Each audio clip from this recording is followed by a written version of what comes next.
hati berdoa untuk negara India. Di dalam nama Tuhan Yesus, haleluya, amin.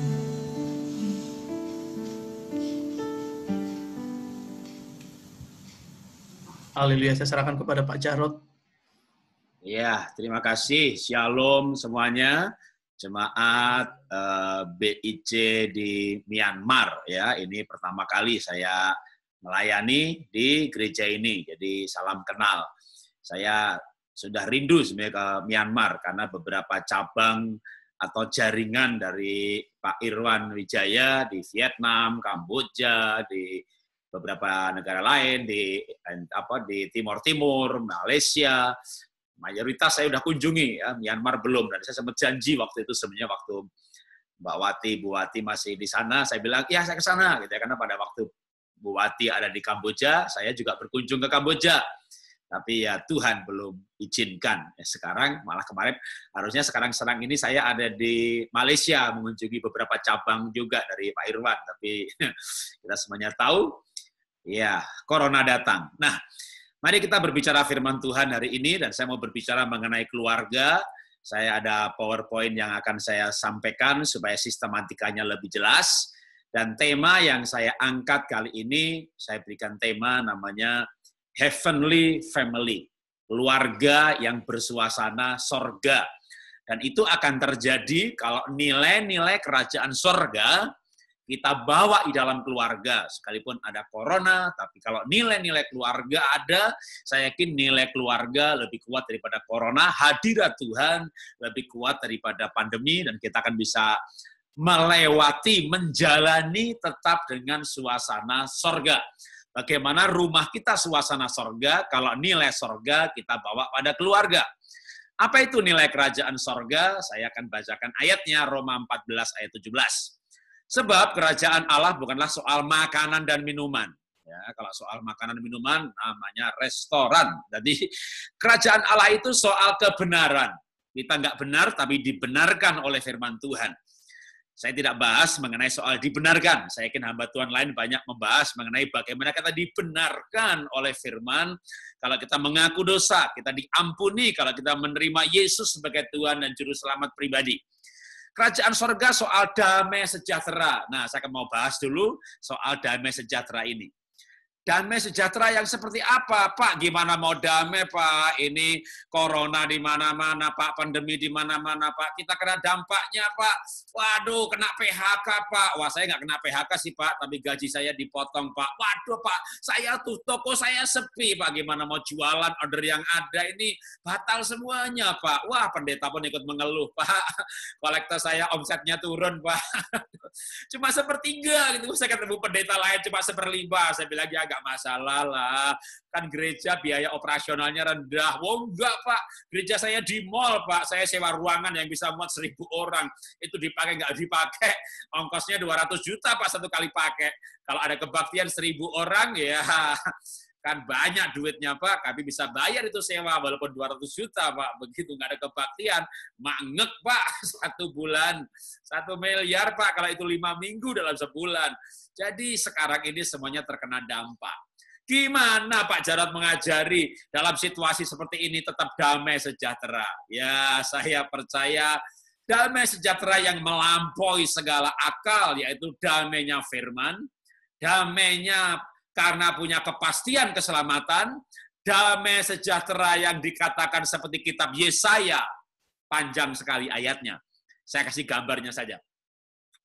Yesaya berkata, kalau Sion dipulihkan Tuhan, kitalah Sion rohani. Maka damai sejahtera akan menguasai sehingga anak domba akan berbaring dengan singa. Anak domba akan berbaring dengan singa. Apa artinya? Artinya damai sejahtera itu yang tidak ada ketakutan. Saudara akan hidup dalam damai sejahtera kalau Anda tidak takut. Begitu Anda takut, tubuh Anda malah ada badai sitokin. Lalu adrenalin, epinefrin, semua hormon yang membuat tubuh tidak alkali dan sistem imun drop. Tapi kalau Anda merasa damai sejahtera, hormon yang diproduksi namanya serotonin. Serotonin ini akan memicu hormon IgE yang mengatur imunitas tubuh. Jadi kalau orang takut pandemi, stres, matinya bukan mati karena COVID, matinya karena stroke, stres karena takut. Jadi mari kita buang ketakutan. Tapi apalagi yang mengganggu damai sejahtera? Karena kalau damai sejahtera ini menguasai hati kita, ya kita tidak akan merasakan kerajaan sorga. Nanti rumahnya, suasananya bukan sorga. Yang menghalangi damai sejahtera itu kecewa dan kepahitan. Nah, berbicara kecewa, inilah tempatnya orang gereja. Maafkan saya menghakimi saudara ya, maafkan saya. Kalau bicara kecewa, itu tempatnya di gereja. Di luar gereja itu malah nggak kecewa loh. Ya, pengen penjelasan, begini. Ini orang dunia ya, diledek, ledek ganti, dijahati. Saya balas loh, rasain lah. Jadi nggak kecewa, kenapa? Punya kemampuan membalas. Nah, orang Kristen ini kan susah, ya kan? Difitnah, diledek, ditipu, dijelek-jelekin, lalu berkata, jangan balas. Saya nggak boleh balas. Pembalasan itu haknya tuh Tuhan. Nah, kecewa. Makanya banyak orang Kristen kecewa. Itu yang membuat tidak damai sejahtera. Lalu gimana dong Pak supaya damai? Kita bales? Ya jangan, nggak boleh bales ya. Buang kekecewaan, lepaskan pengampunan. Susah Pak, ya susah. Kalau gampang nggak perlu dikotbahi ya. Mengampuni itu susah, tapi harus dan bisa kalau merasakan kasih Tuhan ya. Kalau yang dilihat musuhnya, muka temannya yang jelek-jelekin, apalagi muka pasangannya yang dia nggak suka. Wah, waktu nggak PSBB dulu, nggak pandemi, tiap hari suami berangkat kerja jam 7, pulang jam 6, lumayan kan, nggak ketemu 10 jam ya kan. Malam jam 10, jam 11 dia tidur ya, jadi ketemunya cuma 4 jam. Pulang kantor jam 6, jam 7, jam 10 dia tidur. Wah, ada corona, suami nggak ke kantor, tiap hari nguplek di rumah saja. Waduh, itu suami istri berantem terus, kayak setan yang dikurung dalam rumah. Itu bukan PSBB, bukan lockdown. Itu namanya setan dikurung dalam rumah. Waduh, berantem terus. Waduh, nah kenapa? Karena ada akar kekecewaan. Kekecewaan itu kalau nggak diselesaikan, nanti muncul perilaku yang sebenarnya akarnya kecewa. Maka buang kekecewaan. Apalagi yang mengganggu damai sejahtera, yang mengganggu kecewa, kepahitan. Makanya cabut, buang gitu. Apalagi kata-kata kutuk. Enggak Pak Jarod, saya ini orang Kristen Pak, saya enggak mengutuki orang lain. Tunggu dulu. Banyak loh orang Kristen mengutuk tanpa sadar. Contoh, diledek, difitnah, dihina, dibikin susah, dibikin rugi, gitu. Lalu berkata, Tuhan, saya nggak mau membalas Tuhan. Pembalasan itu hakmu Tuhan. Jadi saya berdoa saja, Tuhan, balaslah orang itu Tuhan. Balas dalam nama Yesus. Nah, itu bentuknya berdoa, tapi motivasinya mengutuk. Tuhan nggak lihat bentuk, Tuhan lihat hati. Kalau lihat bentuknya, semua agama berdoa, pada berdoa semuanya, gitu. Ternyata yang Kristen, Tuhan balas loh. Yang Kristen kok malah mengutuk gimana sih? Kutuknya dikemas dalam agamawi Kristianika, gitu. Ya karena agamanya Kristen, berdoanya begitu. Motivasinya kebencian, di hadapan Tuhan bukan doa, itu kutuk. Ya. Kalau Anda pernah mengutuk dalam doa, ya Tuhan saya mau berdoa saja Tuhan, biar Tuhan taruh bara api di atas kepalanya Tuhan. Itu kutuk saudara ya. Cabut kata-kata kutuk itu. Kenapa? Karena bangsa kalau mengutuk gitu ya dalam posisi yang salah, kutuknya balik saudara ya. Jadi cabut kalau pernah mengutuk demi kesehatanmu, demi masa depanmu, demi kehidupanmu. Kalau pernah mengutuk orang lain dalam bentuk doa di dalam nama Yesus, cabut kata-kata itu ya. Nanti kerajaan sorga tidak turun dalam keluarga. Kita cuma beragama Kristen dan nonton ibadah lewat streaming. Tapi tidak ada perubahan kehidupan. Cabut kata-kata kutuk. Berikutnya lagi, bagaimana kita bisa punya damai sejahtera? Di balik proaktif. Ucapkan kata-kata berkat. Ya. Misalnya, Anda diputus cinta. Kalau di sini ada yang belum menikah. Ya. Lalu, gimana coba? Tuhan, dia punya pacar baru. Dalam nama Yesus, putus. Itu kutuk, saudara. Kalau Anda punya mantan pacar, ucapkan kata-kata berkat. Tuhan berkati dia dengan pasangan baru, biar dia menikah dan bahagia. Bisa nggak bilang begitu? Kalau bisa, Anda siap terima jodoh yang baru. Karena firman Tuhan berkata, yang lama berlalu, yang baru akan datang. Yang lama nggak berlalu-lalu, masih diingat-ingat, masih disayang-sayang. Aduh, aku putus, kurang ajar itu orang. Yang lama belum berlalu, yang baru tidak akan datang. Jadi, yang lama harus berlalu. Dan berlalunya berkati. Gitu ya. Termasuk kalau ditipu keuangan, apapun yang terjadi. Salah satunya, kalau misalnya putus cinta. Ya. Ucapkan kata-kata berkat. Jangan lelah berbuat baik. Maka ini ada Frank dan Anita yang happy wedding anniversary yang ke-80. Mereka menikah di usia muda umur 19 tahun dan sekarang umurnya lebih 100 tahun. Mereka menikah dan bahagia, umurnya panjang. Ya, umurnya panjang nggak bahagia, itu namanya penderitaannya yang panjang, bukan bahagianya. Nah, ini Frank dan Anita ini kenapa mereka menikah 80 tahun dan bahagia? Ternyata dia punya tips supaya damai sejahtera, damai di bumi, keluarganya serasa sorga. Maka tipsnya adalah sebenarnya kalau ayatnya itu Galatia pasal 6. Cuma dikasih gambar aja biar gampang ya. Jangan lelah berbuat baik. Kan Galatia berkata, jangan lelah berbuat baik. Kenapa? Kalau tidak lelah berbuat baik, maka kita pasti akan menuai. Menuai apa? Ya kalau yang ditabur kebaikan, ya menuainya kebaikan. Pak, suami saya itu jahat banget ya Pak. Ya taburlah kebaikan. Tapi jahat sekali Pak. Taburlah kebaikan. Bapak nggak tahu sih suami saya Pak. Suami saya itu mukanya Herodes Pak. Urapannya Firaun Pak. Tingkah lakunya kayak Pontius Pilatus Pak. Itu 3 setan digabung dalam satu rumah Pak. Dalam satu pribadi Pak. Loh, ibu punya suami kayak Pilatus. Pasti ibu punya karakter seperti Tuhan Yesus yang menderita di bawah pemerintahan Pontius Pilatus. Ya. Jadi kalau ibu punya suami yang jahat sekalipun, percaya saya, kalau dibaikin itu orang jahat, dibaikin, jangan lelah berbuat baik. Lah saya lelah Pak, ya pastilah.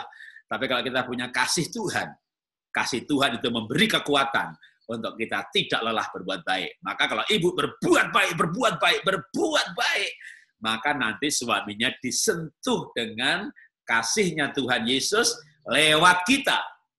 Maka kasih itu pasti merubah. Pasti. Kenapa saya yakin pasti?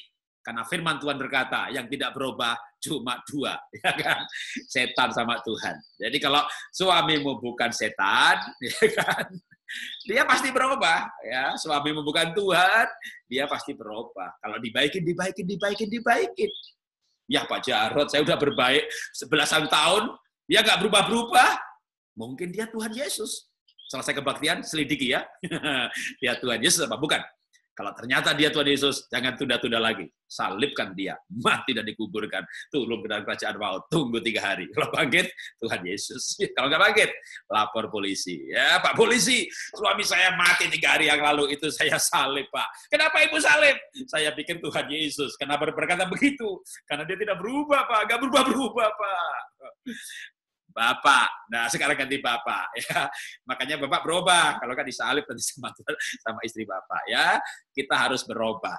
Untuk itulah Tuhan panggil kita untuk kita berubah serupa dengan Dia. Nah, kita lanjutkan lagi. Apa yang membuat suasana keluarga kita seperti kerajaan sorga? Hati yang dipenuhi kasih Tuhan, maka damai sejahtera akan memerintah di hati. Dan kehidupan rumah tangga keluarga pasti dipulihkan. Jadi nilai kerajaan sorga itu damai sejahtera. Yang pertama, kita lanjutkan. Apa itu kerajaan sorga? Ketika Yesus melihat hal itu, ia marah dan berkata kepada mereka, biarkanlah anak-anak itu datang kepadaku. Jangan menghalang-halangi mereka, sebab orang yang seperti itulah yang mempunyai kerajaan Allah. Ayat berikutnya, aku, Tuhan Yesus, ya berkata kepadamu, sesungguhnya jika kamu tidak bertobat dan menjadi seperti anak kecil, kamu tidak akan masuk ke dalam kerajaan sorga. Jadi untuk masuk sorga, cukup terima Tuhan Yesus, mati masuk sorga. Tapi kalau setelah terima Tuhan Yesus nggak mati, kita hidup, maka kita hidup di mana kerajaan sorga kita hadirkan di bumi. Jadilah kehendakmu di bumi seperti di sorga. Kerajaan sorga, hadirat Tuhan, kita hadirkan. Ini istilah ya sedikit karismatik ya. Sebenarnya Tuhan itu sudah hadir sejak kemarin, sejak dulu, sekarang sampai selama-lamanya. Cuma kita tidak merasakan kehadirannya. Itu kata yang lebih tepat secara teologis karena Tuhan itu sudah ada di mana-mana, Dia mana hadir. Jadi sebenarnya doa yang berkata, Tuhan, hadirlah di sini Tuhan, kami beribadah. Itu doanya sebenarnya nggak alkitabiah. Gitu ya. Tuhan ada di mana-mana. Anda merasakan apa tidak? Kalau kita menegakkan nilai kerajaan sorga, maka kitanya merasakan hadirat Tuhan. Makanya, cara membuat kita bisa merasakan hadirat Tuhan, nilai kerajaan sorga, damai sejahtera. Yang kedua apa? Menjadi seperti anak kecil. Karena seperti anak kecil lah yang mempunyai kerajaan sorga. Kita sudah besar, nggak kecil lagi, tapi kita bisa menjadi seperti. Nah, seperti anak kecil dalam hal apa yang kita bisa pelajari? Atau kita mau menjadi seperti anak kecil. Badan kita udah besar, nggak bisa kecil lagi. Menjadi seperti anak kecil dalam hal, anak kecil itu tidak ada kepahitan. Ya, kalau saudara punya anak kecil, punya adik kecil, tetangga kecil, umurnya 2-3 tahun, mereka bertengkar. Kamu jelek, kamu yang jelek, aku nggak mau main sama kamu lagi. Aku juga nggak mau, gitu ya. Tunggu 2-3 jam, main lagi loh. Jadi anak kecil itu bertengkar, tapi mereka main lagi. Artinya tidak ada kepahitan. Jadi sebenarnya keluarga yang bahagia, keluarga yang merasakan sorga, itu bukan yang tanpa pertengkaran. Mana mungkin kita tidak bertengkar? Suami sama istri itu pria wanita. Pria wanita itu satu pikir, satu rasa. Beda temperamen dasar, beda foto karakter, beda kecenderungan perilaku, beda latar belakang keluarga. Perbedaan pria wanita banyak sekali, tinggal dalam satu rumah, ikatan pernikahan, 50 tahun tinggal bersama, pasti berantem. Nggak masalah, berantem tidak dosa, bertengkar tidak dosa. Tapi tidak ada kepahitan. Makanya Alkitab berkata, kalau marah atau bertengkar, jangan sampai matahari terbenam, marahnya masih ada. Jadi kalau marah gitu jam 6 selesai, ya kan? Berdebat jam 6 selesai gitu. Makanya kalau marah itu mulainya jam 5 pagi biar bisa lama, ya kan? Jadi saudara, maksudnya itu bukan begitu. Maksudnya itu kalau marah, ya, matahari terbenam selesai itu maksudnya tidak ada kepahitan. Jadi silakan suami istri berdebat ya untuk mencari solusi. Tidak menyerang pribadi, tidak memberi label seperti anak kecil. Anak kecil bertengkar, ini mainanku. Bicara mainan ya mainan kok gitu. Nggak bilang Jawa lo, Cina lo, Myanmar lo, kamu Batak lo, begitu. Nggak ada. Itu bertengkarnya orang besar itu memberikan label, kota asal disebut-sebut, marga disebut, akhirnya memperluas pertengkaran. Satu marga bangkit melawan Anda karena Anda menyebut marga. Silakan bertengkar soal uang saja. Nggak usah bilang dasar pelit lo, Batak. Lah, lu malas lo, Jawa. Gitu. Orang Batak yang murah hati juga ada, orang Jawa yang rajin juga ada. Jangan sebut-sebut suku kalau Anda bertengkar ya. Kita lanjutkan lagi. Anak kecil itu apa sih? Anak kecil itu integritas. Ya, kenapa saya bilang begitu? Karena anak kecil itu tidak bisa bohong. Ya. Anak kecil umur 2-3 tahun. Contoh, jangan diikuti, tapi contoh ya. Misalnya Bapak Ibu ini ada tamu ya, lalu Bapak Ibu nggak mau ketemu tamu itu gitu kan. Ya, lalu ibu berkata kepada anaknya yang umurnya 2-3 tahun, sini nak, sini, kasih tahu tamu di depan, kalau mama nggak ada. Kan mama ada, iya, bilang kalau nggak ada. Mama ada, makanya bilang kalau nggak ada. Tapi ada kan? Iya, bilang kalau nggak ada. Gitu, akhirnya anaknya disuruh bilang begitu, dia keluar rumah ke teras, lalu bilang sama tamunya, mama suruh bilang kalau mama nggak ada. Berarti mama mau ada dong. Tapi kan mama suruh bilang nggak ada. Akhirnya anaknya teriak, Ma, tamunya ngeyel. Itulah anak yang tidak bisa bohong. Itu namanya integritas. Integritas itu tidak bisa bohong. Integritas itu mulut sama pikirannya sama. Mulut itu yang dikatakan iya, tidak. Kalau orang besar udah pandai bohong karena tidak punya integritas. Kalau keluarga, suami tidak bisa bohong, istri tidak bisa bohong, mungkin karena kejujuran itu bertengkar. Ya, saya ulangi, saya tidak salah kalimat. Orang tuh kalau jujur, bisa karena kejujuran itu bertengkar. Contoh, Mah, aku ngasih uang ibuku 1 juta ya, bertengkar. Ya kan? Tapi lewat pertengkaran itu akhirnya saling memahami. Untuk jangka panjang itu lebih baik. Jujur lalu bertengkar, tapi lewat pertengkaran ikhlasnya berapa? Ya kalau kamu ngasih uang ibumu, aku ngasih juga ya. Oke, boleh. Ya kita sama-sama baik hati lah. Nah, tercapai kesepakatan. Itu daripada tidak bertengkar karena tidak jujur. Ya, bohong demi kebaikan. Itu bukan integritas. Ya, jadi mari kita belajar membangun integritas dalam keluarga, Sehingga istri damai sejahtera karena dia tahu suaminya tidak bisa bohong. Maka dia tidak pernah cemburu. Maka kesimpulan bagian yang kedua, hati yang dipulihkan menjadi tulus dan murni, maka integritas akan muncul. Dan relasi menjadi kuat. Dan dalam relasi yang kuat, karena integritas, disitulah keluarga merasakan sorga dan bukan neraka. Apa itu kerajaan sorga? Lanjutkan lagi Matius 12 ayat 28. Tetapi jika aku mengusir setan dengan kuasa roh Allah, maka sesungguhnya kerajaan Allah sudah datang. Jadi supaya kerajaan sorga ditegakkan dalam keluarga, maka setannya diusir.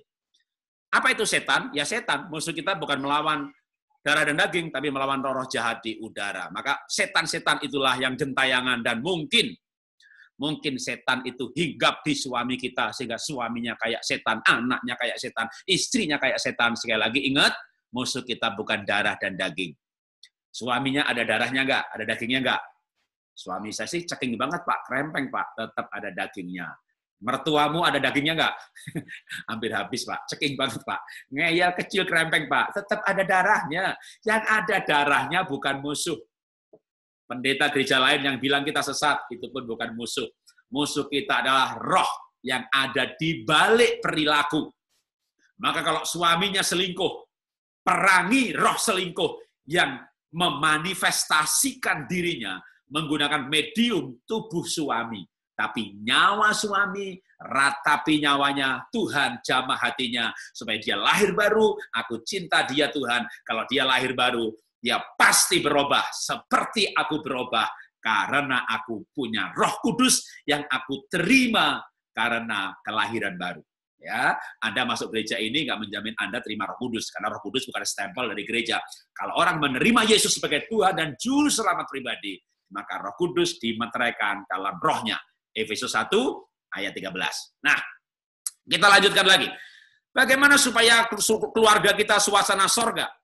Anda ke gereja, Anda pelayanan, Anda bayar perpuluhan, tidak menjamin keluarga Anda terasa sorga. Anda berbahasa roh, nggak menjamin keluarga Anda terasa sorga. Yang membuat keluarga Anda terasa sorga, kalau nilai kerajaan sorga itu dibawa dalam keluarga. Jadi ketika ada benturan kepribadian, ya itu jangan membuat Anda memusuhi anggota keluarga yang lain karena ada benturan mengenai temperamen dasar, foto karakter. Maka keluarga yang tidak saling memusuhi dan tidak menyerang pribadi. Karena musuh kita bukan pribadi suami yang belum lahir baru atau istri yang belum lahir baru. Musuh kita adalah roh. Pribadi anggota keluarga yang belum lahir baru sekalipun, mereka adalah pribadi yang harus dilayani dan dimenangkan. Kita berdoa berpuasa supaya mereka bertobat. Maka apalagi kalau mereka sudah bertobat. Keluarga yang tidak saling memusuhi, tidak saling menyerang pribadi, namun saling melengkapi. Karena sekalipun sudah lahir baru, mereka tetap tidak sempurna. Tuhanlah yang sempurna. Maka suami yang lahir baru, istri yang lahir baru tetap tidak sempurna. Mereka punya kelemahan. Bukan saling diserang kelemahannya, tapi saling dilengkapi. Maka cinta pasti bersemi. Apalagi kerajaan sorga itu, kerajaan Allah itu. Balik ke ayat yang pertama kita baca tadi. Sebab kerajaan Allah bukan soal makanan dan minuman, tapi soal kebenaran, damai sejahtera sudah dibahas, sukacita. Ya, kerajaan Allah itu soal sukacita. Tapi sukacita karena apa? Ya karena duitnya banyak, corona datang, duitnya habis, sukacitanya hilang. Kenapa bersukacita? Karena pegang duit, maka tanggal muda tersenyum, tanggal tengah-tengah senyumnya hilang. Akhir bulan mulai cebetut, bulan akhir ngamuk-ngamuk, setannya keluar semuanya karena sukacitanya tergantung dari uang yang dimiliki. Tapi sukacita kita karena kita punya kepastian keselamatan. Tahun lalu saya punya perusahaan namanya IFA Dasyat. Itu tutup, bangkrut. Dan ruginya mencapai hampir 200 miliar. Ya, dan sehingga saya sekarang ini saya nggak punya saldo. Saldonya habis. Kemarin untuk kuliah anak saya aja, untuk supaya selesai kuliahnya, saya jual mobil saya. Karena memang tabungannya udah nggak ada lagi. Karena bangkrut, PHK pegawai yang hampir 300 orang. Saya masih ada sih usaha Happy Holy Kid, tapi itu ya kira-kira untuk hidup dari bulan ke bulan. Gitu ya. Jadi nggak bisa nabung, pas-pasan. Lihat muka saya. Lihat ketawa saya, ya kan? Lepas, ya. Nggak ada hambatan. Kenapa? Karena sukacita saya itu karena saya punya kepastian keselamatan. Saya hidup bukan tanpa masalah loh. Tahun 2009 kebakaran rumah saya habis ludes nggak diasuransi. Awal bulan Maret saya kena COVID, sesak nafasnya enggak ya.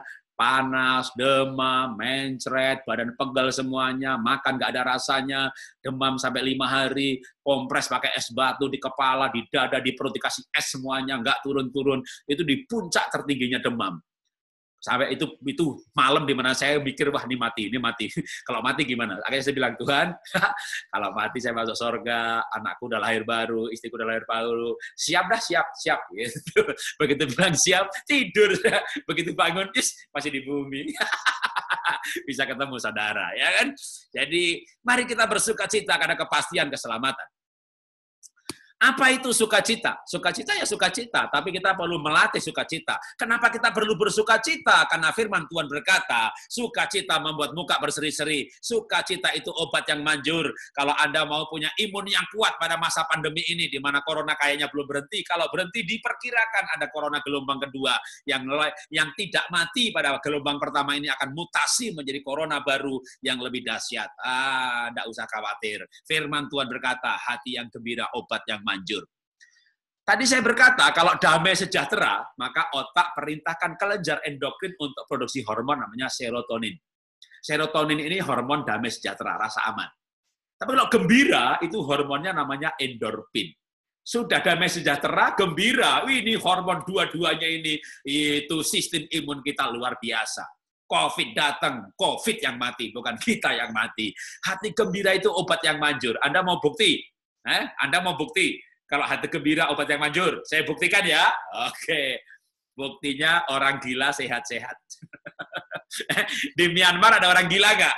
Di Indonesia banyak tuh di pinggir jalan ya. Orang gila itu pakai kaos, pakai baju, kehujanan, bajunya basah. Tidur di emper toko, nggak pakai selimut, bajunya basah, nggak masuk angin. Itu lapar tuh, pergi ke restoran, ada makanan dibuang ke sampah tuh, kotor tuh, dimakan, kagak mencret.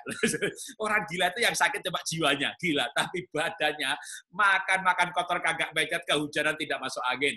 Kenapa orang gila sehat-sehat? Ya, karena orang gila ketawa terus. Makanya orang gila sehat-sehat, karena orang gila ketawa terus. Ya, orang gila itu sehat-sehat, benar kan? Orang gila sehat-sehat, betul? Betul. Anda mau sehat? Masih enggak? Iya kan? Jawab sendiri, ya kan? Tapi saya hanya membuktikan aja kalau orang gila sehat-sehat. Kalau Anda mau sehat, ya silahkan. Mau gila boleh. Tapi kalau saya nggak mau gila, ya. Saya mau bersukacita. Karena firman Tuhan berkata, hati yang gembira, obat yang manjur, dan betapa pentingnya hari ini kita punya obat yang manjur. Corona ini belum pasti benar. Vaksinnya udah ditemukan, Pak. Semuanya lagi uji coba. Namanya obat itu harus ada uji klinis yang dilakukan secara massal dalam waktu 2 tahun, 3 tahun. Jadi semuanya baru percobaan. Tidak ada yang menjamin 100% ini obatnya. Maka yang dilakukan adalah begitu orang kena COVID, kasih vitamin, mineral, ada yang injek ozon, ada yang intinya adalah menaikkan sistem imun sehingga tubuh kita sendiri yang membunuh COVID itu. Tapi firman Tuhan berkata, hati yang gembira, obat yang manjur. Masalahnya begitu kena COVID, stres, gembiranya hilang, mati dia. Karena begitu stres, badai sitokin, sistem imun drop langsung. Dengan cepat sekali imunnya turun dan penyakitnya menguasai. Mari kita membangun sistem imun dengan apa yang Alkitab katakan, hati yang gembira, obat yang manjur. Maka kita tidak perlu gila, kita cukup bersukacita. Kalau Anda selesai kebaktian, ketemu suami ajak ketawa, ketemu istri ajak ketawa, ketemu anak ajak ketawa, ya ketemu sahabat ajak tertawa. Saudara banyak tertawa. Pesan saya, yang penting jangan tertawa sendirian. Ya, kalau Anda tertawa sendirian, Anda bukan sehat. Anda betul-betul gila, saudara. Jadi saya sendirian ini di sini, ya kan? Saudara mendengarkan saya, ya kan? Saudara panggil saya percaya Anda yakinlah saya sehat. Kalau Anda yakin saya gila, Anda nggak panggil saya, ya kan? Sukacita membuat setiap pribadi sehat, bahagia, berseri-seri, dan lebih menarik. Ya, saya sampai di sini. Ya, saya kembalikan ke Pak Gembala, moderator, kalau ada yang mau bertanya, silakan. Saya akan menjawab. Mungkin kita ada waktu. Hari ini anggap aja ibadah spesial. Kan jarang kan ketemu saya kan? Susah lagi cari jadwalnya. Nah, kita manfaatkan. Yang mau bertanya silakan. Mau tulis di chat boleh. Mau angkat tangan, ya nanti kan kelihatan. Ya pokoknya saya siap menjawab aja. Silakan diatur. Tuhan berkati. Siap, Pak Jarod. Terima kasih. Wah, luar biasa. Memberkati sekali buat kita semua. Pemaparan-pemaparan tentang menghadirkan surga di tengah-tengah keluarga kita ya. Ya, baik Bapak Ibu, mungkin ada yang mau bertanya kepada Pak Jarod atau mungkin ada yang sharing tentang keluarga, bisa juga. Ya, kita bebas, masih ada waktu sekitar 45 menit untuk kita ya, waktu Myanmar. Masih sekarang jam 11.16. Ya, saya berikan waktunya untuk kita semua bisa raise hand atau bisa unmute mikrofonnya lalu langsung bertanya kepada Pak Jarod mengenai materi, atau di luar ini tapi berbicara tentang keluarga ya Bapak Ibu. Ya, orang gilanya nggak usah ditanya. Ya. Oke, silakan Bapak Ibu yang ingin bertanya, saya silakan waktunya. Bertanya tema keluarga boleh, bukan materi yang dijelasin. Yang dijelasin udah jelas, mau nanya apa lagi, jelas banget. Jadi bertanya lanjutan aja mengenai keluarga. Begini, silakan tanyakan. Pertanyaan saya, sebenarnya bagaimana membangun keluarga yang muda, Pak Jarod? Keluarga muda? Dan sebenarnya background keluarga dari jemaat kita di sini memang sudah senior ya. Mungkin ada beberapa juga yang masih muda, seperti saya, si Christopher ini, dan yang lainnya mungkin. Ada teman saya juga, Jesse dari Jakarta. Ya, mungkin pertanyaan saya mewakili teman-teman yang baru nikah muda lah, begitu Pak Jarod. Bagaimana untuk menghadirkan kerajaan surga atau menjadikan keluarga ini menjadi keluarga yang tetap semangat dan tetap bersukacita di dalam Tuhan. Karena begini Pak Jarod, banyak keluarga-keluarga muda itu baru menikah tetapi tidak ada fondasi, lalu terjadi perceraian, terjadi pertengkaran dan lain sebagainya. Ya begitulah intinya. Bagaimana solusinya untuk pernikahan muda, Pak Jarod? Oke. Ketika orang pacaran, jatuh cinta, kagum, lalu menikah, nah biasanya pernikahan itu katakanlah 1 tahun gitu ya, atau 3 bulan lah, bulan madu, itu nikmat sekali, saling mencintai, bahagia. Tapi dengan cepat, dalam hitungan bulan, kadang sudah mulai terjadi pertengkaran. Nah, kenapa terjadi pertengkaran? Karena ada benturan kepribadian, di mana setiap manusia itu kan unik. Kalau pakai ilmu foto karakter, maka ada temperamen dasar, ada sanguin, phlegmatik, melankolik, kolerik. Kolerik itu sama dengan kalau pakai ilmu DISC, dominan, intim, stabil, cermat, maka kolerik itu sama dengan dominan. Si sanguin sama dengan intim.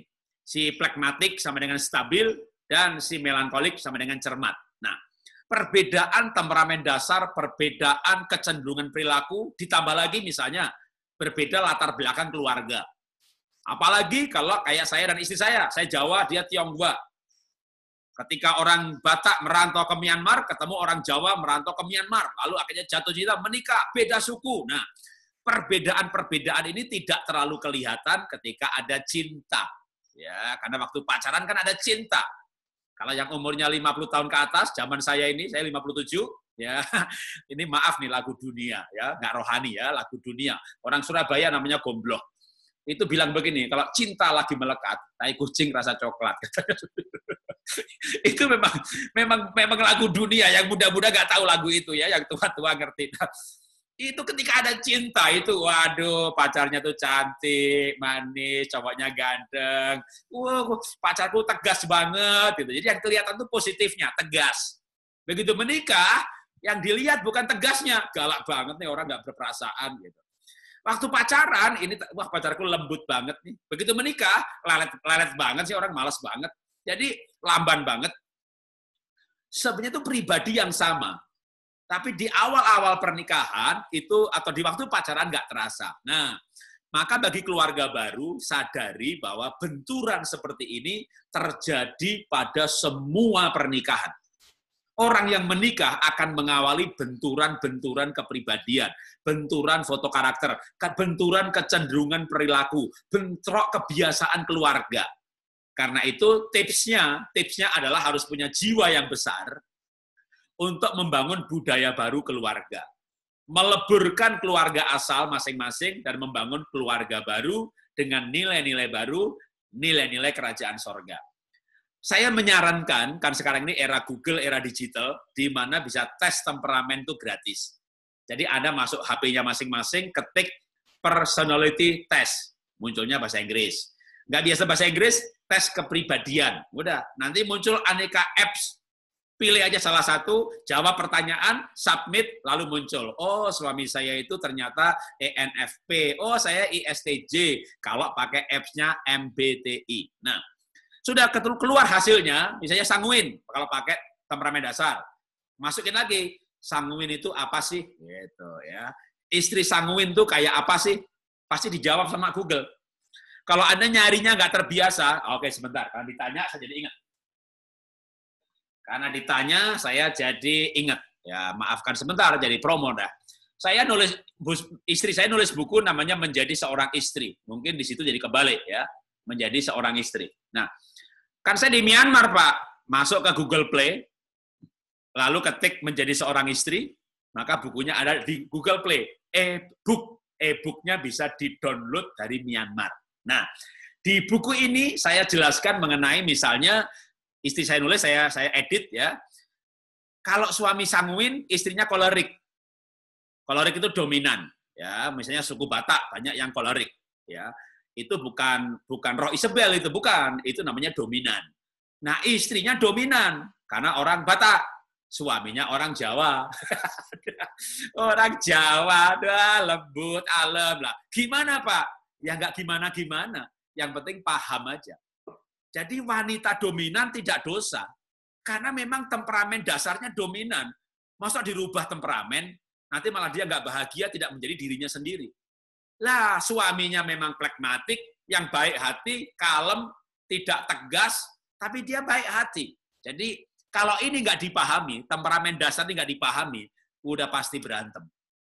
Maka saran saya, benar-benar belajar mengenai kepribadian, keuniknya kepribadian.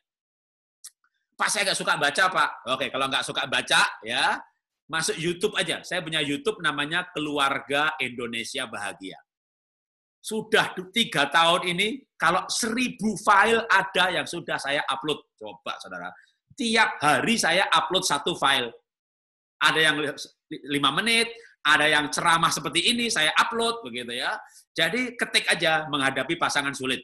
Atau personality and marriage. Kepribadian. Ya, pernikahan, bagaimana berbeda dan bahagia. Udah, ketik temanya, diakhiri nama saya, gitu ya. Pak, gimana didik anak pada masa anak kecanduan gadget? Oke, gadget addiktif, Jarod Wijanarko. Pak, anak saya, suami saya itu pornografi. Ketik aja, pornografi, Jarod Wijanarko. Pak, gimana ngatur keuangan dalam keluarga? Keuangan keluarga, Jarod Wijanarko. Jadi Anda ketik tema, diikuti nama saya, pasti di YouTube ada. Pak, saya nggak suka YouTube, Pak. Masuk Facebook, ketik yang sama, pasti muncul. Instagram, Pak, ada juga. Jadi, saya ini maha hadir di sosmed. Semua pelajaran sudah dimasukkan di Instagram ada, di Facebook ada, di YouTube ada. Tapi memang harus belajar. Kalau keluarga muda itu, gini loh, firman Tuhan berkata begini, umatku binasa karena tidak berpengetahuan. Atau terjemahan yang bahasa Indonesia sehari-hari, umatku binasa karena tidak ngerti visi. Itu sebenarnya without knowledge, wisdom, pengetahuan. Jadi memang keluarga-keluarga muda harus belajar. Supaya dengan demikian kita bisa memahami pasangan itu karena sadar. Karena ngerti, maka paham. Lalu bisa menerima. Jadi menerima itu karena paham. Jangan begini, ya sudahlah, memang harus diterima, oh gimana lagi, sudah terlanjur menikah, nggak bisa diterima, udah jadi suami. Nasib, menikah Herodes. Nah, itu menerima yang menderita, saudara. Jangan menerima karena menderita. Suaminya kayak Herodes, tapi Anda paham, oh dia kolerik. Memang dia kasar, tapi dia tegas kok. Kalau dia bahagia, kasar berubah jadi tegas. Oh, saya tahu dia kalau kita bikin dia bahagia. Anda selesai. Anda akan manage di perusahaan, manajer, direktur itu diajari mengenai temperamen dasar. Dia bisa mengelola perusahaan dengan pegawai yang macam-macam kepribadian. Dia tidak stres. Kenapa? Dia bisa mengendalikan, mengatur, mengelola berbagai pribadi dengan latar belakang kepribadian yang berbeda. Kenapa? Ya karena dia belajar kepribadian. Anak saya 3, IQ-nya biasa saja. Mereka mendapat beasiswa, menang Asian Scholarship, sekolah di Singapura sejak kelas 3 SMP sampai lulus kuliah 8 tahun. Bukan bayar, malah setiap bulan dibayar $1.200. Sekolahnya gratis, asramanya gratis. Kok pinter, Pak? Bukan pinter. Kami orang tua yang belajar mengenai kepribadian anak, keunikan anak.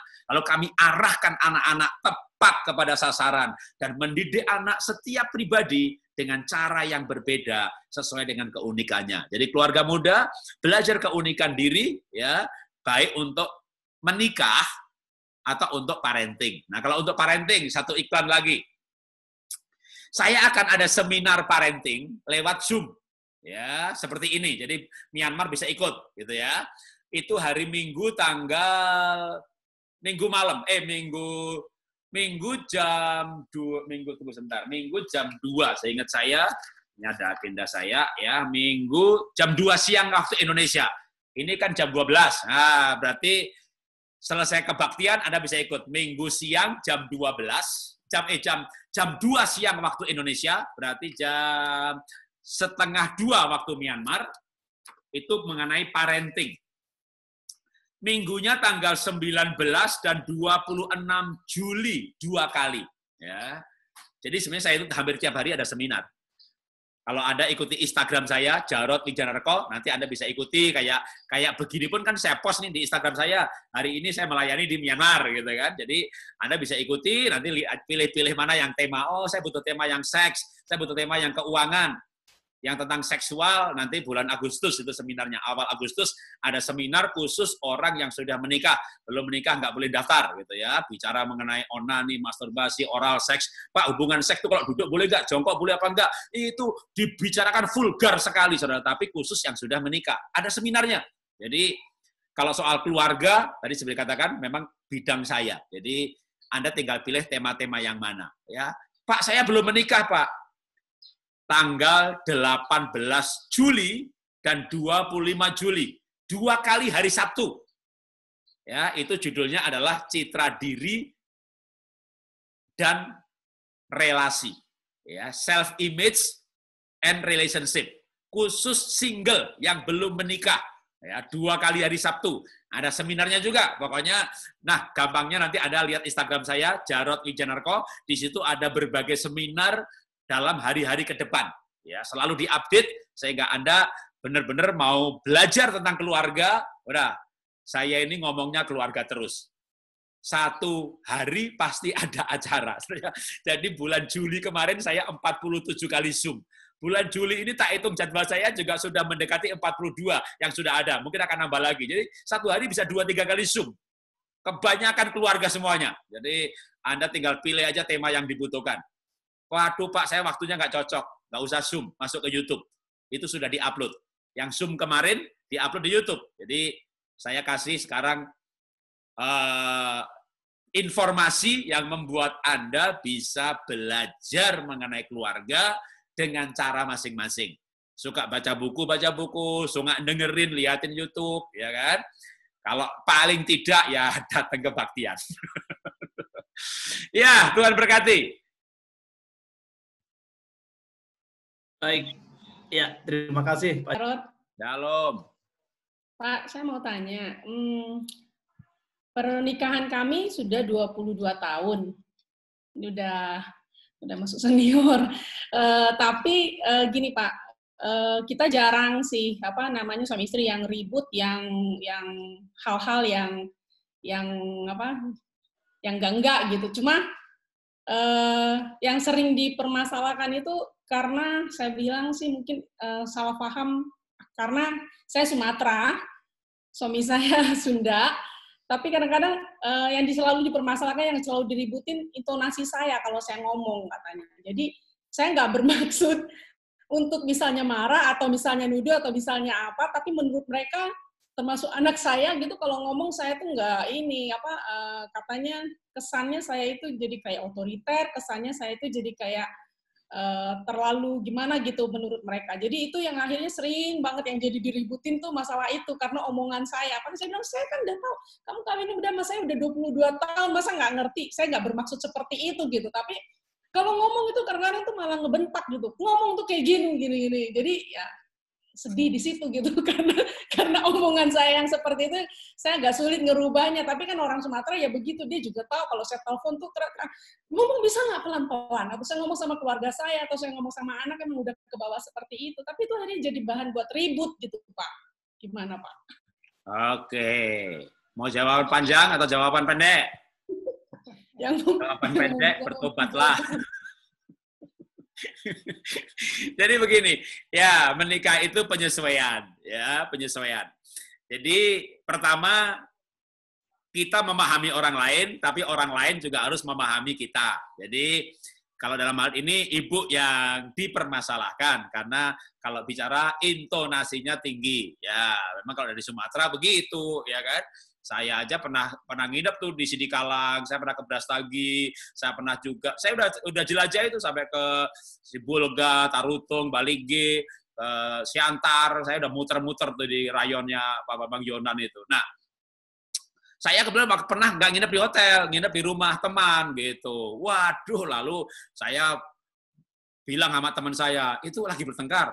Tidak sih, memang begitu. Wah, saya punya sekolah namanya Happy Holy Kid di Jakarta ya. Gurunya juga ada dari Sumatera Utara gitu. Datanglah murid baru, ini baru pindah dari Solo, baru pindah ke Jakarta gitu. Waduh, ini anaknya playgroup pulang ke rumah nangis lapor sama orang tuanya. Ma, aku dimarahi sama bu guru berkali-kali. Wah, orang tuanya protes, datang ke sekolahan, datang ke istri saya karena istri yang kelola. Bu, ini anak saya lapor dimarah-marahi sama gurunya gitu. Tenang Bu, tenang. Tunjukkan aja guru yang mana gitu. Anaknya nunjuk gitu. Wah, akhirnya dipanggil gurunya. Bu, bener Ibu marahi anak ini? Tidak, aku tidak marah. Aku cuma tanya, siapa nama kau? Tuh, marah lagi. Tuh, marah lagi.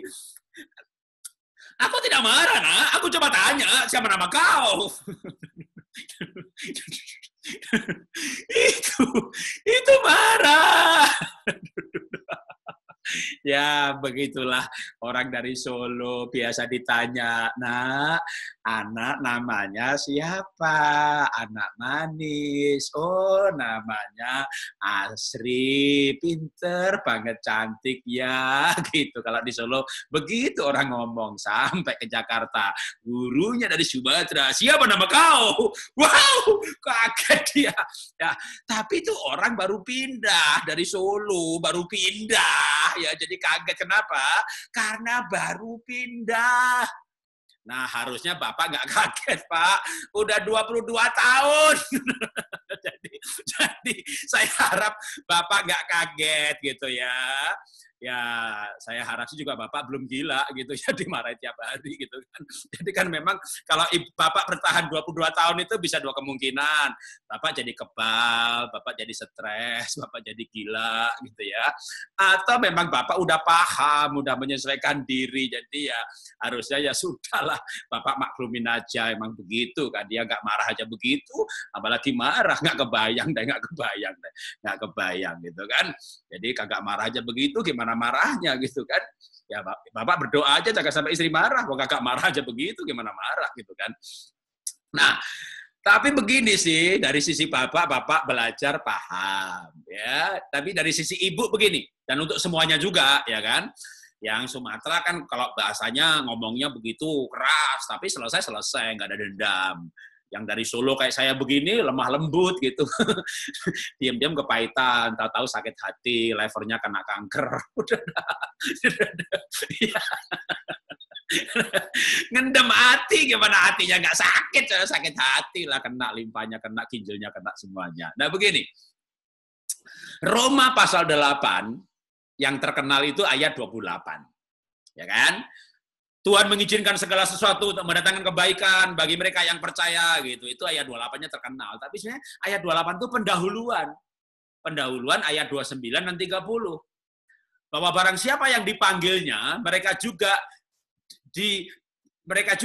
barang siapa yang dipanggilnya, mereka juga ditentukan dari semula supaya ia anaknya itu menjadi yang sulung di antara banyak saudara. Jadi kita tuh dipanggil untuk menjadi serupa dengan Tuhan Yesus waktu dia menjadi manusia. Kita tidak akan menjadi seperti Tuhan, tapi kita akan menjadi seperti Tuhan waktu menjadi manusia. Dan supaya kita menjadi seperti Tuhan, supaya kita berubah, maka diizinkanlah Bapak menikah dengan ibu yang dari Sumatera Utara ini. Untuk apa? Supaya Bapak berubah menjadi seperti Tuhan Yesus. Waktu jadi manusia, maka diizinkan menikah untuk saling gesekan terjadi, supaya kita berubah. Artinya, memang kita harus paham dulu bahwa begitu, tapi harus kita berubah. Nah, yang paling baik tidak menuntut pasangan berubah, tapi kita berubah. Kan kita juga nggak sempurna. Ibu punya kelemahan, misalnya kalau ngomong kayak orang marah gitu kan, ya emang dari Sumatera, atau mungkin bukan dari Sumatera sih, orang Jawa kalau temperamen dasarnya kolerik ya hampir begitu juga, orang Tionghoa kalau kolerik ya begitu juga. Nah, tapi itu bahan baku. Nah, kita tidak merubah pasangan, tetapi kita merubah diri kita sendiri, karena saya mau menjadi seperti Tuhan Yesus. Waktu saya berubah, nanti istri jadi juga punya, oh suami saya juga berubah dalam beberapa hal. Berarti aku bisa juga lah berubah dalam hal berbicara, gitu ya. Jadi Bapak kasih teladan perubahan 1 poin, nanti Ibu dapat teladan perubahan. Berarti aku pasti bisa latihan juga kok. Pasti bisa ya. Orang bisa berubah, tapi berubah itu butuh waktu yang lama. Nah, sehingga akhirnya menikah itu menyesuaikan diri. Kalau saya menikah 30 tahun. Tapi orang menikah itu rata-rata 50 tahun, ya, itu rata-rata. Makanya kalau orang tuh menikah usia 30, matinya umur 80. Kalau menikah usia 25, matinya umur 75. Kalau menikahnya usia 20, ya matinya umur 70, ya. Makin cepat menikah, makin cepat mati.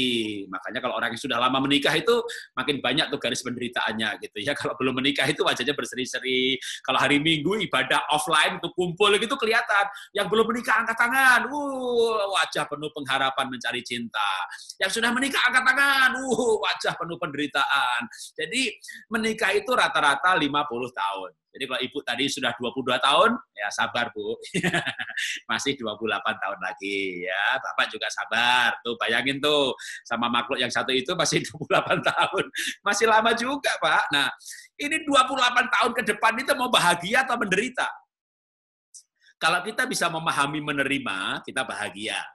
Kita bisa menyesuaikan diri, kita bahagia. Tapi harusnya menyesuaikan diri itu kedua belah pihak. Ya, jadi Bapak menyesuaikan diri, Ibu menyesuaikan diri. Ini berlaku bagi kita semuanya, bukan hanya Ibu yang bertanya, ya. Jadi semua menikah itu harusnya saling merubah diri sendiri, ya, bukan merubah pasangan. Karena kalau kita merubah pasangan, meminta pasangan berubah, nanti jawabnya begini. Memang saya itu begini, kamu cinta apa tidak? Memang saya begini, memang saya orangnya begini. Nah, makin nggak berubah. Tapi kalau kita tidak menuntut untuk berubah, percaya saya dah. Kalau saya berubah dalam beberapa hal, misalnya, saya ini kan orang Jawa. Saya ini orang Jawa sanguin lagi. Ya, saya bicara kelemahan saya aja. Saya itu waktu pertama kali menikah tahun 90, 30 tahun yang lalu, waduh, itu kalau bahasa Jawa itu kemproh. Kemproh itu tidak rapi, barang banyak yang lupa, buka laci lupa nutup, buka pintu lupa nutup, buka lemari ambil baju lupa nutup, buka garasi keluarin mobil lupa nutup. Saya punya talenta itu membuka, saudara. Pokoknya yang sudah terbuka tidak tertutup lagi. Jadi kayak Tuhan aja, kalau Tuhan membuka ya siapa yang bisa menutupnya. Jadi saya tuh pokoknya buka gitu. Istri saya jengkelnya minta ampun. Apa sih susahnya nutup laci? Apa sih susahnya nutup pintu? Apa sih susahnya nutup? Ya nggak susah. Lah kenapa nggak ditutup? Lupa. Lupa. Saya selalu lupa menutup gitu. Jadi, itu bikin istri saya jengkel. Lalu saya dimarahi. Kamu belajar menutup laci. Belajar menutup gitu. Bukan belajar. Sebelum berangkat kantor, lacinya sengaja tak buka. sengaja saya buka sambil berkata dalam hati, makan lo marah, gitu. Kalau mau marah, gitu. Saya malah orang Jawa bilang dijarak, disengaja. Kenapa? Karena saya dituntut. Lama-lama istri saya mengerti pelajaran bahwa jangan menuntut pasangan berubah. Akhirnya kalau lihat laci terbuka, dia tutup sendiri. Lihat pintu lemari baju terbuka, dia tutup sendiri. Dia nggak nyuruh-nyuruh saya, dia tutupin sendiri. Mukanya ceria, senyum, nggak ngomel, nggak cembetut, gitu. Waktu dia baik, saya tuh malah jadi waras. Tahu waras, nggak gila. Kan tadinya kan gila kan, malah sengaja dibukain, biar marah sekalian tuh. Biar marah, makan tuh marah. Saya tinggal pergi. Jujur nih, saya sudah khotbah, sudah ngusir setan, sudah bakar jimat. Saya bisa nakal sama istri, sengaja tak buka. Nah, habis saya dituntut terus, saya makanya jengkel, tak buka sekalian. Tapi waktu istri saya tuh dengan baik hati nutupin pintu, saya tuh jadi mikir, kasihan juga tuh makhluk. Kasihan juga lah, tak belajar nutup pintu gitu, tak belajar nutup laci gitu. Wih, sekarang saudara, kalau istri saya ini karena ada kakaknya dia, ipar saya datang di lantai 1 lagi, datang tadi malam. Jadi aku nggak ikut ya. Biasanya kalau sesi tanya jawab begini, dia ikut menjawab. Anda bisa bertanya kepada istri saya, apakah betul saya sudah berubah, gitu ya. Nah, saya berubah bukan karena diminta berubah, karena saya diterima dan dilengkapi. Maka, ayo kita saling menerima, kita saling melengkapi, tidak menyerang pribadi, karena orang yang bahagia itu berubah. Jadi kalau mau melihat pasangan berubah, bahagiakan dia. Karena orang yang bahagia itu berubah. Saya kasih bukti orang bahagia berubah. Pak, anak saya mahasiswa kuliah, malas mandi, Pak. Tolong doakan saya tumpangi tangan biar dia rajin mandi. Saya tidak akan doakan dia rajin mandi. Saya akan doakan dalam nama Yesus punya pacar. Gitu. Karena begitu punya pacar, nggak usah disuruh mandi sendiri. Sehari mandi 3 kali, seminggu keramas 4 kali, kerimbatnya 2 kali. Betul kan? Putus cinta, nggak mandi lagi. Jadi yang bikin rajin mandi apa? Cinta. Makanya kalau mau lihat pasangan berubah, buat dia merasakan cinta. Ya, itu ya. Ya, waktunya masih ada atau masih ada yang bertanya? Silakan. Kalau saya masih ada terus. Siap, baik Pak.